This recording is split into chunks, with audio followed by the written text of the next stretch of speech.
What's going on, everybody? My name is Austin and welcome back to the channel. Now, I'm sure pretty much everyone is familiar with the wonderful toy known as Mr. Potato Head because he is one of the most influential and most iconic toys of all time. He was first created in the 1950s, and what made him a global icon is his role in the Toy Story series. But now that progressivism has become such a global phenomenon, it's time for the end of Mr. Potato Head. Hasbro has announced that Mr. Potato Head has now become a new gender-neutral Mr. Potato Head, more known as Potato Head. I really don't understand the reasoning behind this because Mr. Potato Head is really just a toy for kids to play with. I don't really need to explain to my 5-year-old that what a gender-neutral toy is because my 5-year-old just wants to play with Mr. Potato Head. Now, recently Hasbro has announced that Mr. Potato Head and Mrs. Potato Head will be staying, but they will be keeping the gender-neutral Potato Head as well. But I have an article here that explains to us why Mr. Potato Head will be changing to a new gender-neutral one as well. Now, I suggest that you open to page 7 of your gender studies journals, and let's get into this. The toy giant Hasbro is rebranding its iconic Mr. Potato Head toy by dropping the Mr. from the name. On the surface, it may seem like a subtle shift, but it's designed to break away from traditional gender norms, particularly when it comes to creating potato head families, how toddlers frequently play with the toy, according to Hasbro's research. But starting this fall, when the new brand is unveiled, kids will have a blank slate to create same-sex families or single-parent families. It's a prime example of the way heritage toy brands are evolving to stay relevant in the 21st century. Now, how I believe these toy companies and these journalists are going wrong about this is that they are kids. Now, I want all the viewers to ask themselves this simple question: do you really think these kids give a fuck?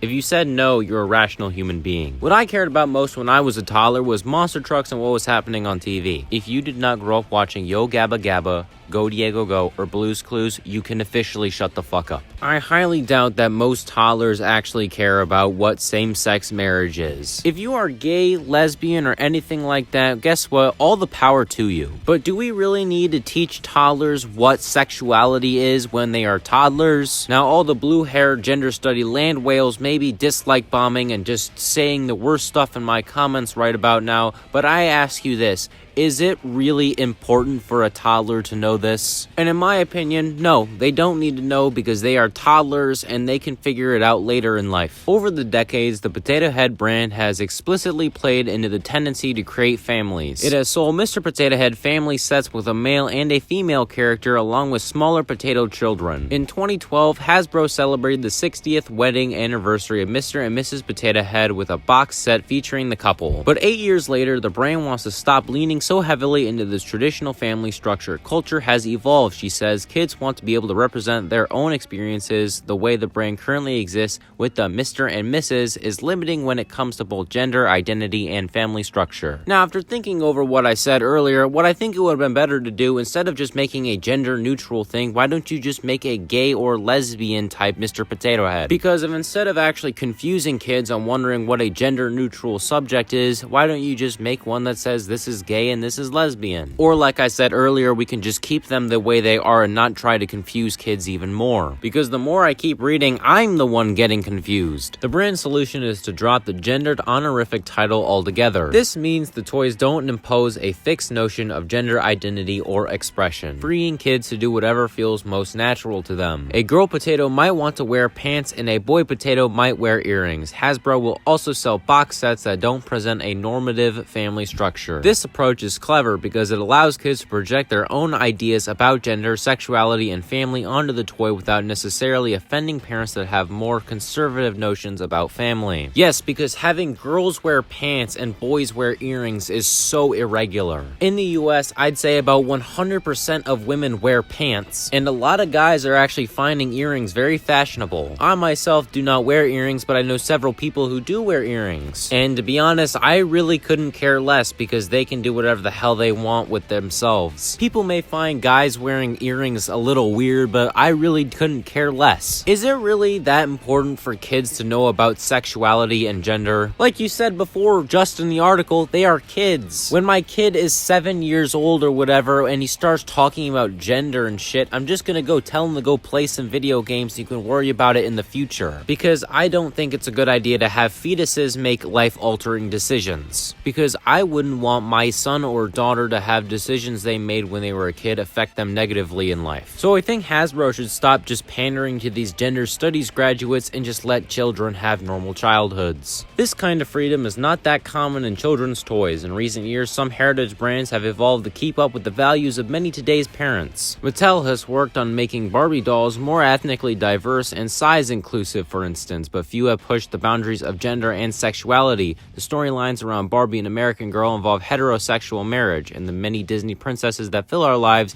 marry princes or stay clear of marriage altogether. Enough with the children learning about sexuality and gender. If you have a dick, you're a boy, and if you have a vag, you're a girl. It's simple as that. There isn't much to explain on gender besides all the other, biological stuff, but I'm not getting into that shit. Kids do not need to know about their sexuality and stuff because they're kids. Young teenagers, when they first start, maturing and everything, that is when this conversation could be brought up. But we're talking about Mr. Potato Head, a toy for little kids. Leave the little kids out of it, because the last thing I think anyone needs in life is a kid walking up to you and telling us their gender is an elephant. Now, I don't see progressivism as a huge problem, but when it comes to little kids and trying to decide things that really shouldn't be decided for them, that's when I have to draw the line. Because you keep throwing things like sexuality and gender into this when it's a toy for little kids who really shouldn't be exposed to anything like that. These little kids should just be playing with their dolls and playing with Hot Wheels. That's all it is. In modern day society, we keep getting closer and closer to this notion that little kids aren't safe anymore. If this was something that teenagers or something like that would be exposed to, I'd be perfectly fine, because teenagers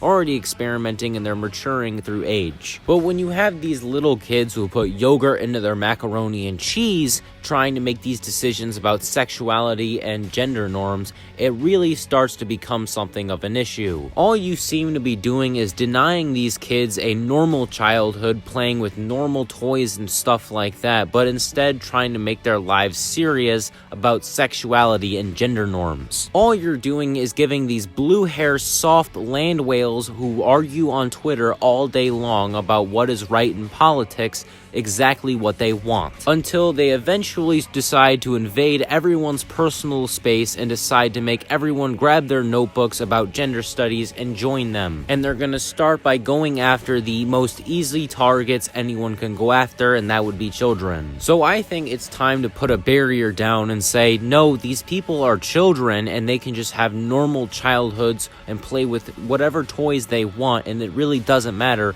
what they think about gender and sexuality, because they have no knowledge about the subject or even what they are talking about. All these kids want to do is sit and play and watch YouTube videos and wait for the next episode of Paw Patrol. So how about we just give them exactly that and let them have normal childhoods? And once they become teenagers and young adults, they can finally start thinking to themselves, I wonder if I'm gay, and they start experimenting and doing other things, because they are of an age that they can actually do things and make decisions for themselves. And the rest of the world can watch as the new generation makes their own decisions, and we don't have to force things upon them. And we can watch as people make their own happy decisions, saying that they are gay or they are lesbian, and we can look on and smile and say they made their decisions on their own and they are happy. And that certain narratives or things were pushed towards them or slightly nudged towards them to make them fall to a certain place. So how about all you people on Twitter and journalists stop being political activists and decide to just let the children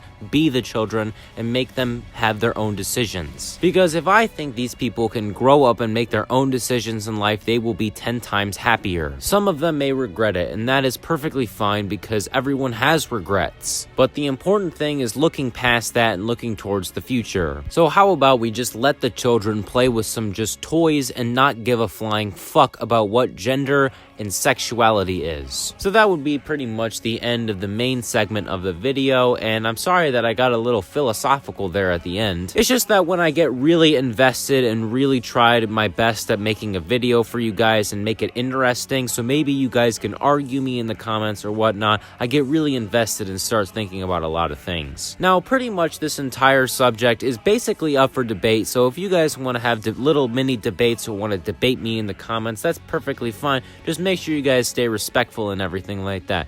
And I think that are from me, guys. Thank you all for watching. My Twitter and my Discord links are in the description below. Make sure you guys go follow me there and join the Discord where you can talk to me and other members of the community. I've been working on this video for about 2.5 days now, and yeah, I'm glad I finally got it done. So I want to thank you all for watching, and make sure you guys go follow me on my Twitter. Link is in the description. Join the Discord, and I'll see you guys in the next one.